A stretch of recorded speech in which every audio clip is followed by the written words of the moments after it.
Good morning all of you. आज हमारा topic है डिस्ग्राफिया, जो हमारा बीच में अधूरा रह गया था। ये हमारा पूरा नहीं हुआ था। इसका मीनिंग हम कर चुके थे, तो इसकी पहचान की आइडेंटिफाई कैसे होता है ये। उसके बाद आज हम करेंगे इसको कि बालक सुधार क्या किया जा सकता है बच्चे के उसमें, अगर डिस्ग्राफिया हो जाता है तो इसके लिए क्या सुधार हो सकता है। सबसे पहला फर्स्ट पॉइंट है आपका for hand writing improvement goes bodily exercise. ठीक है, तो इसमें सबसे पहले हमारा क्या बनता है कि बच्चे को जैसे हम बोर्ड पे, ब्लैक बोर्ड पे या कॉपी वर्क में क्या करते हैं कि कैसे हाथ को घुमाना है, कैसे बाजू रखनी है, कैसे पेंसिल या पेन पकड़ना है, कैसे हाथ दाएं या बाएं से जाएगा, इस तरह से बच्चे को सिखाया जाता है कि लिखने के लिए बच्चे को कैसे पोजीशन में बैठना है। ठीक है, और उसके बाद क्या जो हम बच्चे को सिखाएंगे कि आपको लिखना, रिटन वर्क कैसे करना है, ये भी बच्चे को सिखाया जाना। ठीक है, तो हाथों का प्रयोग सही ढंग से करना, इसमें हम बच्चे को सिखाएंगे। फॉर एग्ज़ाम्पल, जैसे अगर बालक से लिखने वाले हाथों से अगर हम घेरा बनवाते हैं, लाइनें बनवाते हैं, कोई चीज़ ड्रॉ करवाते हैं, तो उसको हाथ को कैसे मोड़ना है। ठीक है, हाथ को दाएं से बाईं ओर कैसे घुमाना है, पेंसिल या पेन कैसे पकड़ना है, इसमें बच्चे को ये सिखाते हैं। सेकंड, और बताइए आप एग्जाम्पल और बच्चे क्या बता सकते हैं। चलो मैं बताती हूँ। हाँ जी, इसमें और क्या कर सकते हैं हम कि बच्चे को ट्रेसिंग पेपर की सहायता से भी सिखा सकते हैं। ठीक है, अगर हम ट्रेसिंग पेपर का मतलब क्या होता है, उन्हीं शब्दों को कॉपी करना। ठीक है, जो ट्रेसिंग पेपर की सहायता से हम अक्षरों को, शब्दों को सही आकार से उसको लाइनें खींचना, उसके वर्ड किस तरह से बनाने हैं, वो भी बच्चे को हम उसके द्वारा भी सिखा सकते हैं। ठीक है, और क्या है इसमें, फॉर एग्जाम्पल बताया हुआ है जैसे गीली रेत पर अथवा उंगली पेंट की सहायता से विभिन्न आकार और रेखाएं ड्रॉ करना। ठीक है, और है बंद आँखों से लकड़ी के टुकड़ों पर जो अक्षर बने होते हैं उनको पहचानना। ठीक है, तथा टुकड़ों को जोड़कर जो शब्द और वाक्य बनाए जाते हैं उसके बारे में, उसका वाक्य का या शब्दों का निर्माण करना। ठीक है, और देखिए खेल विधि द्वारा अक्षरों और शब्दों के सही रूप की शिक्षा देना और शब्दों और वर्णों को सही ढंग से पहचानना कि वो क्या शब्द है। ठीक है बेटा, तो इस तरह से रेखाएं खींच के द्वारा, हम ट्रेसिंग पेपर के द्वारा, बोर्ड के द्वारा, रिटर्न कॉपी के द्वारा हम बच्चों को इस बारे में अच्छे से सिखा सकते हैं और बच्चों की जो लेखन है, राइटिंग को सुधार सकते हैं। ठीक है, सेकंड है आपका टीचिंग स्ट्रेटजीज, कि इसमें जो स्पेलिंग मिस्टेक्स बच्चों की होती है उसको सुधार करने के लिए हम अपनी इंद्रियों का प्रयोग करते हैं। सबको पता है हमारी 5 इंद्रियां हैं, जो उसको हम यूज़ में लाएंगे तभी हमें पता चलता है। तो उसको क्या है, हमें जो हमारी दृष्टि, श्रवण, स्पर्श एवं त्वचा, सभी ज्ञानेंद्रियों के प्रयोग से हम क्या कर सकते हैं, हम इसको वर्क को, स्पेलिंग्स को सीख सकते हैं और इसके बारे में हम बिना गलतियाँ गए सही स्पेलिंग लिख सकते हैं। ठीक है, प्रैक्टिस के द्वारा, रिटन के द्वारा। ठीक है, इसमें क्या है, मीनिंग एंड प्रोनाउंसिएशन। प्रोनाउंसिएशन क्या है कि बच्चा कैसे वर्ड लिख रहा है, बोल रहा है। जैसे बालक एक शब्द बोले और उसको फिर क्या है, वाक्य में प्रयोग करे, कि एक वर्ड ले ले, आपका जो वर्क दिया हुआ है आपका, उसमें से जो रिटन वर्क है उसमें से एक वर्ड उठाए और उसका वाक्य में प्रयोग करे और उसको लिखे। तो इससे क्या है, उसको क्या है, उसके स्पेलिंग्स जो मिस्टेक्स होती हैं उसमें सुधार होता है। ठीक है बेटा, और क्या है, रिकॉल।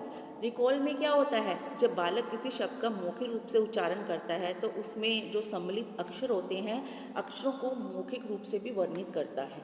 ठीक है, मौखिक रूप से वर्णित करने से भी उसको पता चलता है कि उस शब्द की प्रोनाउंसिएशन कैसे करनी है। ठीक है, लिखने से भी और बोलने से भी। ठीक है बेटा, शब्दों का लिखना, राइटिंग्स द वर्ड्स। बालक मौखिक रूप से शब्दों को लिखे जो बताए गए हैं और उसका ठीक से एवोल्यूशन करे, मूल्यांकन करे कि ये शब्द सही है या नहीं। ठीक है, थर्ड है आपका स्ट्रेटजीज फॉर रिटन एक्सप्रेशन, लेखन द्वारा भाव प्रकाशन।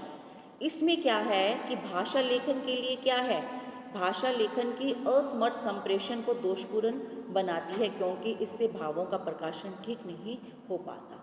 ठीक है, तो हम कई बार ऐसा होता है कि हम जो अपने हमारे अंदर भाव हैं उसको हम सही ढंग से नहीं बता पाते, लेकिन जब हम लिखने के लिए हमें कोई टॉपिक या कोई भी हमें कुछ पैराग्राफ दे दिया जाता है तो हम उसमें अपने भावों को अच्छे ढंग से बता सकते हैं, क्योंकि लिखने से हमारी अंदर की जो वो होते हैं, विचार होते हैं, व्यूज़ होते हैं, वो अच्छे से बाहर आते हैं। तो अच्छा लेखन योग्यता भाषा संबंधी ज्ञान, शब्दावली, भाषा और शुद्ध वर्तनी एवं सुंदर लिखाई के प्रकाशन में उपयुक्त है और सुस्पष्टता एवं सजता भी लाती है जो राइटिंग होती है हमारे जीवन में। ठीक है, उसके बाद है प्रैक्टिस, अभ्यास।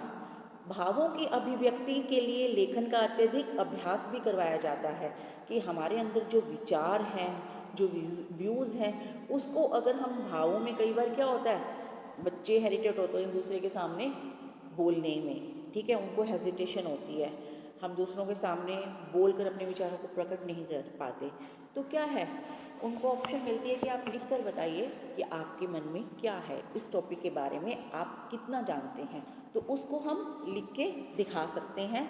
बल्कि बालकों को अधिक से अधिक लिखने के लिए हम प्रोत्साहित भी कर सकते हैं और उनको लिखने के लिए मैटर भी कह सकते हैं कि आपके जो अंदर विचार हैं उसको लिखने के द्वारा, राइटिंग के द्वारा बताइए। ठीक है बेटा, उसके बाद है आपका इसी में थर्ड पॉइंट में है असाइनमेंट। असाइनमेंट में क्या होता है, बच्चों को जो सप्ताह में लिखते हैं हम, उसको जो भी टॉपिक करवाया जाता है सब्जेक्ट के बारे में, ठीक है, तो उसको क्या है टॉपिक के बारे में उनमें से एक अलग अलग टॉपिक बच्चों को या एक जैसा ही टॉपिक बच्चों को असाइनमेंट के लिए दे दिया जाता है कि वो असाइनमेंट बनाएं, उस टॉपिक के ऊपर घर से बनाकर लाएं, अपने विचारों को उसमें प्रस्तुत करें।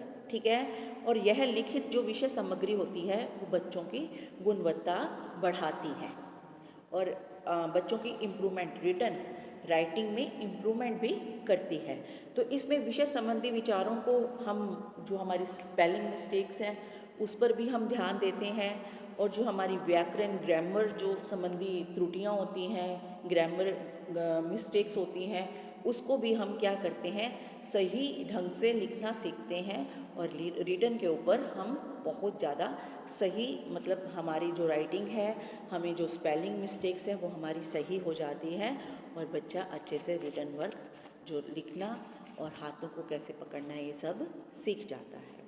ठीक है, तो ये था हमारा डिस्ग्राफिया। थर्ड हमारा पॉइंट है, जो ये थर्ड है इसका, आज ये हम करेंगे डिस्क्लुकुलिया। डिस्क्लुकुलिया ये भी एक प्रकार है आपका बच्चे की, जो बच्चा सीखता है लर्निंग का, लर्निंग इम्पेयरमेंट का, ये भी एक प्रकार है। इसमें क्या होता है, देखिए इस अधिगम में बच्चा क्या होता है, असमर्थ होता है गणित की कैलकुलेशन करने में। जिसको डिस्क्लुकुलिया में दिक्कत है, मतलब ये है, वो बच्चा क्या है, गणित की, मैथ की कैलकुलेशन करने में बहुत वीक होता है। तो ऐसे बालकों में डिस्कुलिया की समस्या क्या होती है, बहुत कई बच्चों में ज़्यादा होती है। तो पढ़ने लिखने की बाध्यता की अपेक्षा कम होती है, ठीक है, उनमें लिखने पढ़ने में नहीं होती, लेकिन जो ये बच्चे क्या हैं, किस में डाउन होते हैं, मैथ की कैलकुलेशन में। लेकिन इन बच्चों का हमें जल्दी, इन बच्चों को पहचान नहीं पाते हम। ठीक है, माता पिता एवं शिक्षक इन बालकों को क्या कह देते हैं, निकम्मे, लापरवाह, सुस्त, कि आपको इतना भी नहीं पता, क्योंकि वो मैथ की कैलकुलेशन की तरफ ध्यान नहीं देते। इसलिए इन बालकों का गणित को छोड़कर अन्य जो आपके सब्जेक्ट होते हैं एजुकेशन से रिलेटेड, उस पर इनका होल्ड होता है, लेकिन गणित में ये बहुत वीक होते हैं। ठीक है बेटा, तो ये थी आपकी डिस्क्लकुलिया। अब उसके बाद है कि क्लिनिकल साइन ऑफ डिस्क्लकुलिया, कि इसका हम पता कैसे लगाते हैं। सबसे पहले है कि ऐसे में बालक गणित की जो नॉर्मल सी कैलकुलेशंस होती हैं, प्लस माइनस मल्टीप्लाई, उसमें उनको कठिनाई आती है, डिफ़िकल्टी आएगी।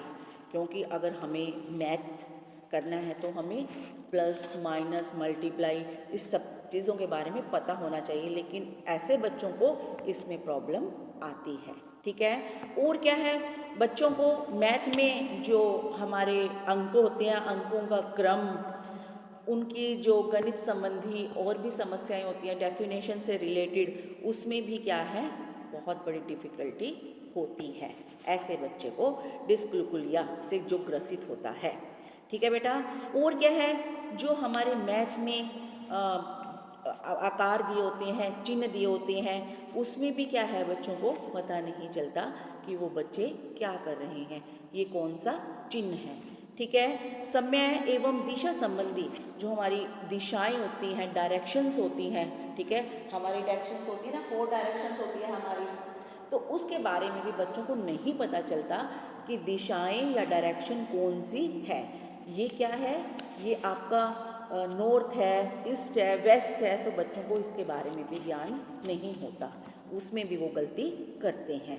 और क्या है, देखिए, खेल क्रीड़ाओं के नियमों में भी इसमें संबंधी, क्योंकि जब हम खेलते हैं, प्ले करते हैं बच्चे, उसमें हम मैथ की कैलकुलेशन अगर यूज़ करते हैं कि कितने बच्चे खेलेंगे, क्या होता है इसमें, तो उसमें भी बच्चों को क्या है, दिक्कत आती है कि वो बच्चे कैसे खेलें।